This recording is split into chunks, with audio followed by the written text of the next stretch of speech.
ଇୟୋବ ପୁସ୍ତକ ଅଧ୍ୟାୟ 7। ମନୁଷ୍ୟ ଜୀବନ ପୃଥିବୀରେ ଏକ କଠିନ ସେବା କାର୍ଯ୍ୟ ନୁହେଁ କି ଓ ତା'ର ଦିନ ସମୂହ ଜଣେ ମଜୁରିଆର ଦିନ ସଦୃଶ ନୁହେଁ କି? ଦାସଟି ଛାୟାର ସନ୍ଧାନ କରୁଥିବା ସଦୃଶ ମଜୁରିଆ ନିଜର ବେତନ ପ୍ରତି ଅପେକ୍ଷା କରିଥିବା ଭଳି ମୋ ପ୍ରତି ଶୂନ୍ୟ ମାସ ସମୂହ ନିର୍ଦ୍ଧାରିତ କ୍ଲେଶପୂର୍ଣ୍ଣ ରାତ୍ରି ସମୂହ ମୋ ପ୍ରତି ନିରୂପିତ ଶଯ୍ୟାରେ ଶୟନ କରି ମୁଁ ପ୍ରଶ୍ନ କରେ, କେବେ ବା ପ୍ରଭାତ ହେବ? କିନ୍ତୁ ରାତ୍ରି ସୁଦୀର୍ଘ, ତେଣୁ ବିଶ୍ରାମ ନ ପାଇ ମୁଁ ଶଯ୍ୟାରେ ଗଡ଼ି ଗଡ଼ି ରାତ୍ରି କଟାଏ। କୀଟ ତଥା ମଳିନତା ମୋର ମାଂସ ଆବୃତ କରିଅଛି। ମୋର ଚର୍ମ ପୁନରାୟ ଛିନ୍ନ ହୋଇ ପୁଜ କ୍ଷରିତ ହୁଏ। ମୋର ଦିନଗୁଡ଼ିକ ତନ୍ତୀର କେଣ୍ଡା ଅପେକ୍ଷା ଅଧିକ ବେଗରେ ଅତିବାହିତ ହେଉଛି। ସେ ସମସ୍ତ ଆଶାବିହୀନ ହୋଇ ପରିସମାପ୍ତ ହୁଏ। ମୋ ଜୀବନ ଏକ ନିଶ୍ୱାସ, ଏହା ସ୍ମରଣ କର। ମୋର ଚକ୍ଷୁ ଆଉ କେବେ ହେଁ ଆନନ୍ଦ ଦେଖିବ ନାହିଁ। ଯାହାର ଚକ୍ଷୁ ମୋତେ ଚାହେଁ, ତାହା ମୋ ପ୍ରତି ଆଉ କେବେ ହେଁ ଦୃଷ୍ଟି ଦେବ ନାହିଁ। ତୁମେ ମୋ ଉପରେ ଦୃଷ୍ଟିପାତ କରିବା କାଳରେ ମୁଁ ପ୍ରସ୍ଥାନ କରିଥିବି।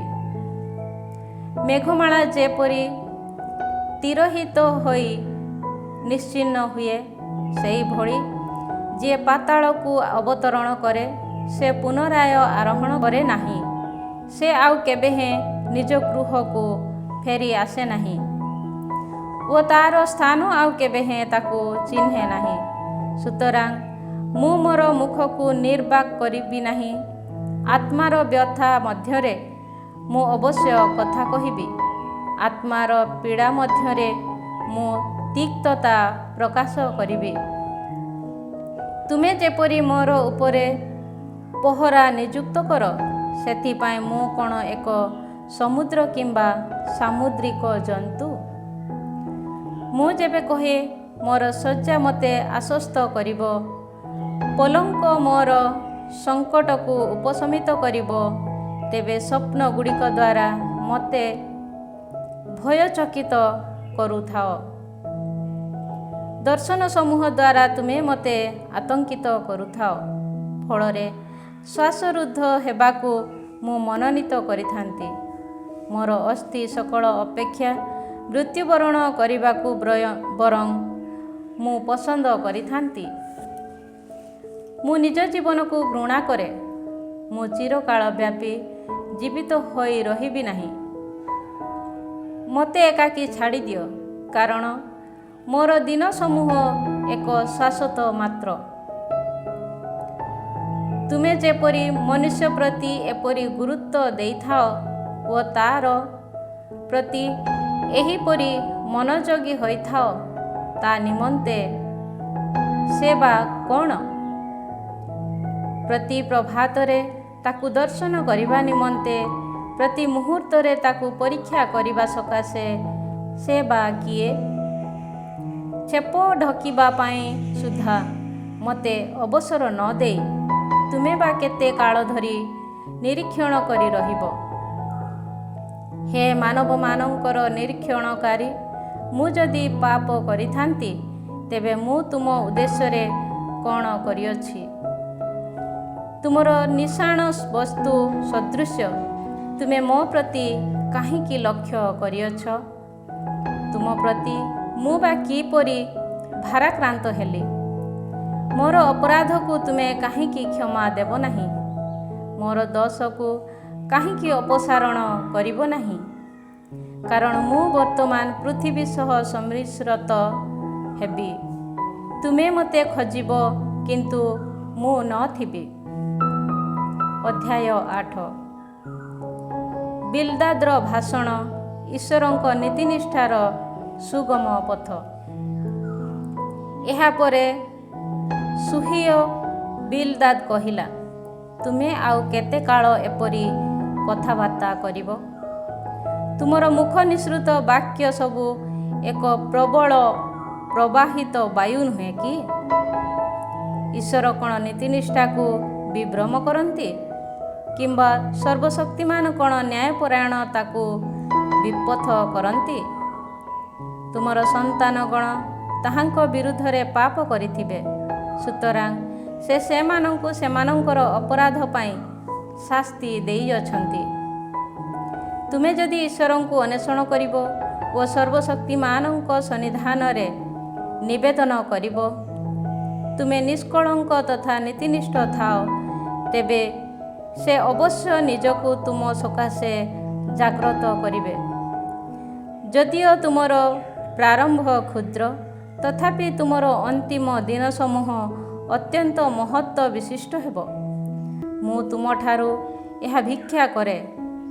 ଅତୀତ ଯୁଗସମୂହର ସନ୍ଧାନ କର। ପିତୃପୁରୁଷମାନେ ଯାହା ପ୍ରାପ୍ତ ହୋଇଥିଲେ ତାହା ପରିଗଣନା କର। ଆମେମାନେ ଗତକାଲି ଜାତ ଓ କିଛି ହିଁ ଜାଣୁନାହୁଁ।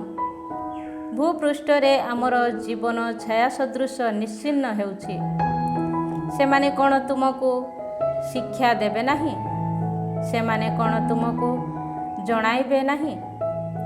ସେମାନେ କ'ଣ ବିଜ୍ଞାପନପୂର୍ଣ୍ଣ କଥା କହିବେ ନାହିଁ? ଜଳମୟ ସ୍ଥଳ ବ୍ୟତୀତ ଅନ୍ୟ କୌଣସି ସ୍ଥାନରେ ସଲ ବଢ଼ିପାରେ କି? ନିର୍ଜନ ସ୍ଥାନମାନଙ୍କରେ ସଲ ବୃଦ୍ଧି ପ୍ରାପ୍ତ ହୁଏ କି?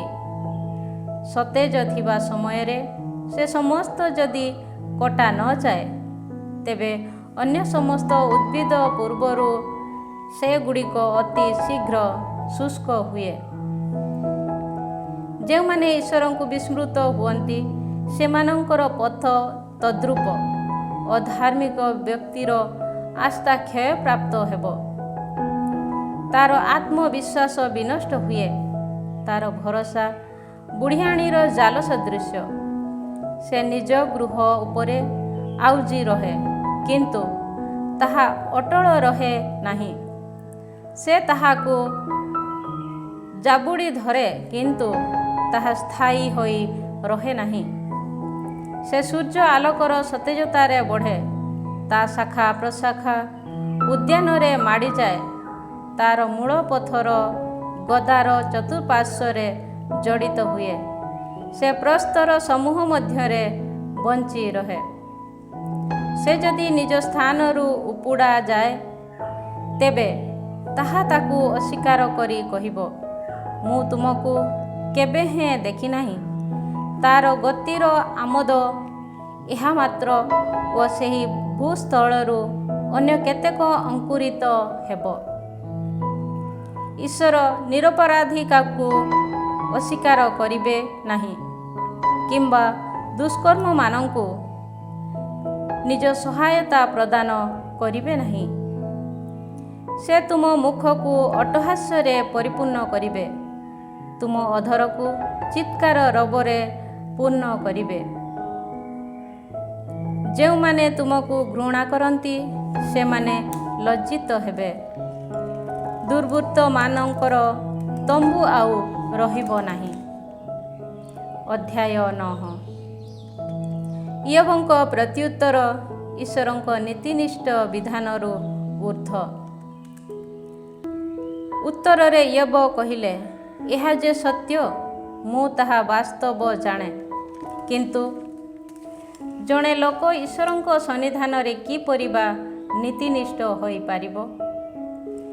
କେହି ଯଦି ତାହାଙ୍କ ସହ ପ୍ରତିବାଦ କରିବା ପାଇଁ ଉଦ୍ୟତ ହୁଏ, ତେବେ ସେ ହଜାର ଥର ମଧ୍ୟରୁ ଥରେ ସୁଦ୍ଧା ତାହାଙ୍କୁ ପ୍ରତ୍ୟୁତ୍ତର ଦେଇ ପାରିବ ନାହିଁ। ତାହାଙ୍କର ମନ ଜ୍ଞାନପୂର୍ଣ୍ଣ, ତାହାଙ୍କର ଶକ୍ତି ପ୍ରବଳ। ତାହାଙ୍କୁ ପ୍ରତିରୋଧ କରି କିଏ ବା ଜୟଯୁକ୍ତ ହୋଇଛି? ସେ ପର୍ବତ ସମୂହକୁ ସ୍ଥାନାନ୍ତରିତ କରନ୍ତି, କିନ୍ତୁ ସେମାନେ ତାହା ଜାଣନ୍ତି ନାହିଁ। ସେ କ୍ରୋଧାଗ୍ନିରେ ହୋଇ ସେ ସମସ୍ତକୁ ଓଲଟାଇ ଦିଅନ୍ତି। ସେ ପୃଥିବୀକୁ ତା ସ୍ଥାନରୁ କମ୍ପିତ କରାନ୍ତି। ତାର ସ୍ତମ୍ଭ ସକଳ ପ୍ରକମ୍ପିତ ହୁଏ। ସେ ସୂର୍ଯ୍ୟକୁ ଆଦେଶ ଦିଅନ୍ତି ଓ ତାହା ଉଦିତ ହୁଏ ନାହିଁ। ସେ ତାରକା ସମୂହ ଉପରେ ମୁଦ୍ରାଙ୍କନ କରନ୍ତି। କେବଳ ସେ ଆକାଶମଣ୍ଡଳକୁ ପ୍ରସାରିତ କରିଅଛନ୍ତି, ସେ ସମୁଦ୍ରର ତରଙ୍ଗ ସବୁକୁ ପଦଦଳିତ କରିଅଛନ୍ତି। ସେ ସପ୍ତର୍ଷି ମଣ୍ଡଳ, କାଳପୁରୁଷ, କୃତ୍ତିକା ନକ୍ଷତ୍ର ତଥା ଦକ୍ଷିଣ ତାରକାପୁଞ୍ଜକୁ ସୃଜନ କଲେ। ସେ ଜ୍ଞାନାତୀତ ମହତ୍ କାର୍ଯ୍ୟକଳାପ ସାଧନ କରିଅଛନ୍ତି। ସେ ସଂଖ୍ୟାଧିକ ଅଦ୍ଭୁତ କର୍ମ ସମ୍ପାଦନ କରିଅଛନ୍ତି। ସେ ମୋତେ ଅତିକ୍ରମ କରି ଗମନ କରନ୍ତି, କିନ୍ତୁ ମୁଁ ତାହାଙ୍କର ଦର୍ଶନ ଲାଭ କରେ ନାହିଁ। ସେ ଗମନ କରନ୍ତି, କିନ୍ତୁ ମୁଁ ତାହାଙ୍କର ଗମନକୁ ଜାଣିପାରେ ନାହିଁ। ସେ ଅକସ୍ମାତ୍ ଧାରଣ କରନ୍ତି, ତାହାକୁ ବାରଣ କରିବା ପାଇଁ କିଏ ବା ସମର୍ଥ? କିଏ ବା ଏହିପରି ତାହାଙ୍କୁ ପ୍ରଶ୍ନ କରିପାରିବ ଯେ, ତୁମେ କ'ଣ କରୁଅଛ? ଈଶ୍ୱର ନିଜର କ୍ରୋଧକୁ ପ୍ରତ୍ୟାହାର କରିବେ ନାହିଁ। ରାହାବର ସହାୟକମାନେ ତାହାଙ୍କ ସନ୍ନିଧାନରେ ଅବନତ ହୁଅନ୍ତି। ତାହାହେଲେ ମୁଁ କିପରି ବା ତାହାଙ୍କୁ ଉତ୍ତର ଦେଇପାରିବି? ତାହାଙ୍କ ସନ୍ନିଧାନରେ କେଉଁ ବାକ୍ୟ ମନୋନୀତ କରିବି? ଯଦିଓ ମୁଁ ନିର୍ଦ୍ଦୋଷୀ, ତଥାପି ତାହାଙ୍କୁ ଉତ୍ତର ଦେଇପାରିବି ନାହିଁ। ଯିଏ ମୋତେ ଦୋଷାରୋପ କରନ୍ତି, ମୁଁ ତାହାଙ୍କର କରୁଣା ଯାଚନା କରିବା ଉଚିତ। ମୁଁ ଯେବେ ତାହାଙ୍କୁ ଡାକେ ଓ ସେ ମୋତେ ଉତ୍ତର ଦିଅନ୍ତି, ତେବେ ମୁଁ ବିଶ୍ୱାସ କରିପାରିବି ନାହିଁ ଯେ ସେ ମୋର ନିବେଦନ ଶୁଣିଥିଲେ। କାରଣ ତୋଫାନ ପଠାଇ ସେ ମୋତେ ବିଧ୍ୱସ୍ତ କରନ୍ତି। ଅକାରଣରେ ସେ ମୋର କ୍ଷତ ଗୁଡ଼ିକୁ ବହୁଗୁଣିତ କରନ୍ତି। ନିଶ୍ୱାସ ତ୍ୟାଗ କରିବା ପାଇଁ ସେ ମୋତେ ଅନୁମତି ଦେବେ ନାହିଁ, ବରଂ ସର୍ବବିଧ ତିକ୍ତତାରେ ସେ ମୋତେ ପରିପୂର୍ଣ୍ଣ କରନ୍ତି। ଏହା ଯଦି ଏକ ବଳ ପ୍ରୟୋଗ ପରୀକ୍ଷା, ତେବେ ସେ ଜୟଯୁକ୍ତ ହେବେ। ଏହା ଯଦି ଅଦାଲତକୁ ଯିବା ସମ୍ବନ୍ଧୀୟ ଏକ କାର୍ଯ୍ୟ ହୋଇଥାନ୍ତା, ତେବେ କିଏ ତାହାକୁ ଡକାଇବ? ଯଦିଓ ମୁଁ ନିର୍ଦ୍ଦୋଷୀ, ତଥାପି ମୋର ନିଜ ମୁଖ ମୋତେ ଦୋଷୀ ସାବ୍ୟସ୍ତ କରିବ। ଯଦିଓ ମୁଁ ନିରପରାଧୀ, ତଥାପି ସେ ପ୍ରମାଣ ଦେବେ ଯେ ମୁଁ ବିପଥଗାମୀ। କିନ୍ତୁ ମୁଁ ନିରପରାଧୀ, ତଥାପି ମୁଁ ନିଜକୁ ଗୁରୁତ୍ୱ ଦିଏ ନାହିଁ। ମୁଁ ମୋର ଜୀବନକୁ ଘୃଣା କରେ। ସମସ୍ତ କାର୍ଯ୍ୟ ଏକ ଅଟେ। ସୁତରାଂ ମୁଁ କହେ ଯେ ନିରପରାଧୀ ଓ ଦୁଷ୍ଟ ଉଭୟଙ୍କୁ ସେ ବିନାଶ କରନ୍ତି। କୌଣସି ଦୁର୍ଘଟଣା ଯେବେ ଆକସ୍ମିକ ମୃତ୍ୟୁର କାରଣ ହୁଏ, ତେବେ ସେ ନିର୍ଦ୍ଦୋଷୀର ଦୁର୍ଦ୍ଦଶା ପ୍ରତି ପରିହାସ ସହ ହାସ୍ୟ କରେ। ପୃଥିବୀ ଦୁଷ୍ଟ ବ୍ୟକ୍ତିର ହସ୍ତରେ ସମର୍ପିତ। ସେ ତାହାର ନ୍ୟାୟାଧୀଶମାନଙ୍କୁ ମୁଖକୁ ଆବୃତ କରନ୍ତି। ସେ ଯଦି ସେ ନୁହନ୍ତି, ତେବେ କିଏ ବା ଏହା କରିଅଛନ୍ତି? ମୋର ଦିନସମୂହ ଜଣେ ଦୌଡ଼ାଳି ଅପେକ୍ଷା ଅଧିକ କ୍ଷିପ୍ରତର। ସେ ସମସ୍ତ ଶୀଘ୍ର ପଳାୟନ କରେ। ସେ ସମସ୍ତ କୌଣସି ମଙ୍ଗଳ ଦର୍ଶନ କରେ ନାହିଁ। ସୋଲ ନିର୍ମିତ ଡଙ୍ଗା ସଦୃଶ୍ୟ ତାହା ଅତିବାହିତ ହୁଏ। ଶିକାର ଉପରେ ଝାମ୍ପ ମାରୁଥିବା ଉତ୍କର୍ଷ ପକ୍ଷୀ ତୁଲ୍ୟ ତାହା ଦ୍ରୁତ ଗମନ କରେ। ମୁଁ ଯଦି କହିବି, ମୋର ଦୁଃଖ ବିସ୍ମୃତ ହୋଇ ଓ ବିଷାଦପୂର୍ଣ୍ଣ ମୁଖ ଭାବରୁ ବଞ୍ଚିତ ହୋଇ ଉଲ୍ଲାସମନା ହେବି, ତେବେ ମୁଁ ମୋର ଯାତନା ସମ୍ବନ୍ଧରେ ଭୟଭୀତ ହୁଏ। କାରଣ ମୁଁ ଜାଣେ ଯେ ତୁମେ ମୋତେ ନିର୍ଦ୍ଦୋଷୀ ରୂପେ ବିବେଚନା କରିବ ନାହିଁ। ମୁଁ ଦୋଷୀ ସାବ୍ୟସ୍ତ ହେବି, ତାହାହେଲେ ମୁଁ କାହିଁକି ବୃଥାରେ କର୍ମ କରୁଛି? ଯଦ୍ୟପି ନିଜକୁ ମୁଁ ହିମରେ ଧୌତ କରିବି, କ୍ଷାର ଦ୍ୱାରା ମୋର ହସ୍ତ ପରିଷ୍କୃତ କରିବି, ତଥାପି ତୁମେ ମୋତେ ଗର୍ଭରେ ନିକ୍ଷେପ କରିବ ଓ ମୋର ବସ୍ତ୍ର ମଧ୍ୟ ମୋତେ ଘୃଣା କରିବ। ମୁଁ ଯେପରି ତାହାକୁ ଉତ୍ତମ ଦେଇପାରିବି ଓ ଆମେ ଯେପରି ସମ୍ମିଳିତ ଭାବେ ବିଚାରାଳୟକୁ ଆସିପାରିବୁ, ସେଥି ସକାଶେ ସେ ମୋ ସଦୃଶ ଜଣେ ମନୁଷ୍ୟ ନୁହନ୍ତି। ଆମ ଉଭୟଙ୍କୁ ନିୟନ୍ତ୍ରଣ କରି ପାରୁଥିବା ଭଳି ଦକ୍ଷ ଜଣେ ନିଷ୍ପତ୍ତିକାରୀ ଆମ ଉଭୟଙ୍କ ମଧ୍ୟରେ ନାହାନ୍ତି। ସେ ତାହାଙ୍କ ଦଣ୍ଡକୁ ମୋ ନିକଟରୁ ଅପସାରଣ କରନ୍ତୁ ଓ ତାହାଙ୍କ ପ୍ରତି ଥିବା ଆଶଙ୍କା ମୋତେ ଆତଙ୍କିତ ନ କରୁ। ସେ ସମୟରେ ତାହାଙ୍କ ପ୍ରତି ଭୟଭୀତ ନ ହୋଇ ମୁଁ କଥା କହିବି, କାରଣ ମୁଁ ନିଜକୁ ତଦ୍ରୂପାବସ୍ଥାରେ ଦେଖୁନାହିଁ। ଅଧ୍ୟାୟ 10। ମୁଁ ମୋର ଜୀବନକୁ ଘୃଣା କରେ। ମୁଁ ମୋର ଅଭିଯୋଗକୁ ସ୍ୱଚ୍ଛନ୍ଦରେ ଘୋଷଣା କରିବି।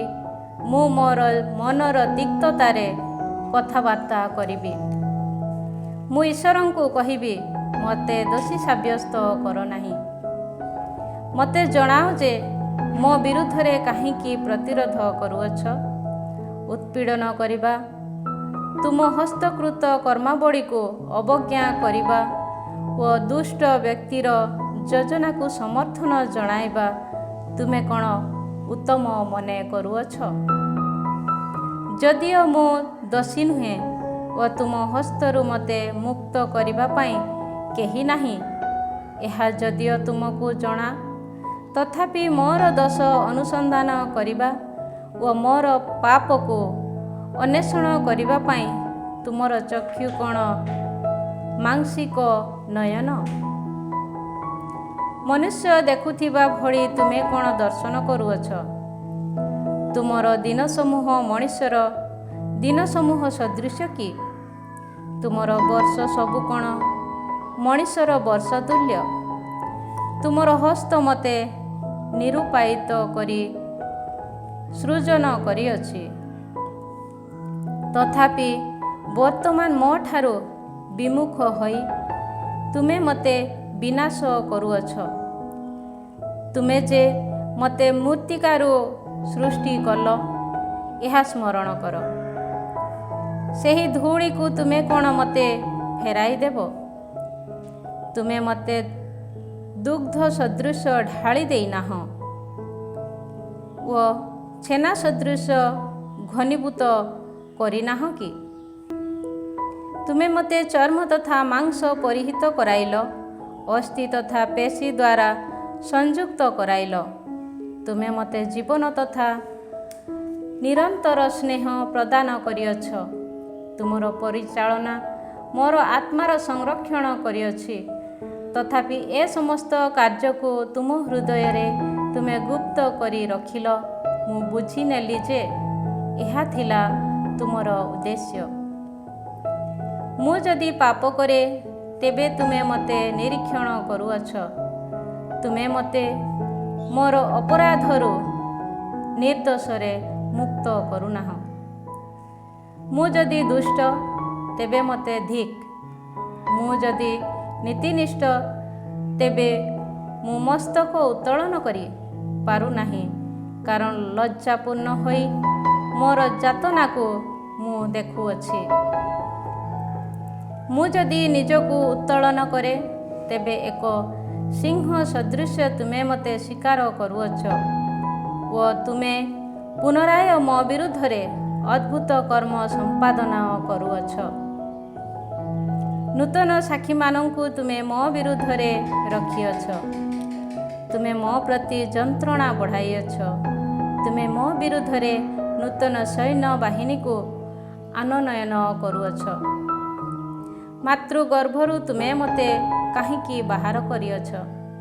କୌଣସି ଚକ୍ଷୁ ମୋ ଉପରେ ଦୃଷ୍ଟିପାତ କରିବା ପୂର୍ବରୁ ମୁଁ ଯଦି ମୃତ୍ୟୁବରଣ କରିଥାନ୍ତି, ଅସ୍ତିତ୍ୱ ବିଶିଷ୍ଟ ଜଣେ ବ୍ୟକ୍ତି ଯଦି ମୁଁ ହୋଇ ନଥାନ୍ତି, ମୁଁ ଯଦି ଉଦରରୁ କବରକୁ ସମ୍ମୋହିତ ହୋଇଥାନ୍ତି, ମୋର ଜୀବନାନୁଶୟ ଦିନ ସମୂହ ଅଳ୍ପ ସଂଖ୍ୟକ ନୁହେଁ କି? ଯେଉଁଠାରେ ଆଲୋକ ତମସା ସଦୃଶ ଅଟେ, ସେହି ତିମିରପୂର୍ଣ୍ଣ ତଥା ଶୂନ୍ୟ ସ୍ଥାନକୁ ସେହି ତିମିର ତଥା ଫେରି ଆସିବି ନାହିଁ। ସେ ସ୍ଥାନକୁ ଯିବା ପୂର୍ବରୁ ମୁଁ ଯେପରି ସ୍ୱଳ୍ପ ସାନ୍ତ୍ୱନା ଲାଭ କରେ, ସେଥିପାଇଁ ମୋତେ ଏକାକୀ ଛାଡ଼ିଦିଅ। ଅଧ୍ୟାୟ 11। ସଫାରର ଭାଷଣ, ଈଶ୍ୱରଙ୍କ ପ୍ରଜ୍ଞା। ଏହାପରେ ନାମାତୀୟ ସଫାର କହିଲା, ଅତିମ ଭାଷଣକୁ କୌଣସି ପ୍ରତ୍ୟୁତ୍ତର ନ ଦେଇ ଛାଡ଼ିଦେବା କ'ଣ ଉଚିତ? ଯିଏ ବହୁଭାଷୀ ସେ କ'ଣ ସମର୍ଥିତ ହେବ? ତୁମର ବାଚାଳତା କ'ଣ ମନୁଷ୍ୟକୁ ନିର୍ବାକ କରିବ?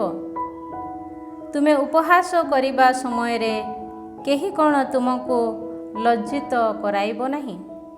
କାରଣ ତୁମେ କହିଅଛ, ମୁଁ ଯାହା କହିଅଛି ତାହା ନିଷ୍କଳଙ୍କ।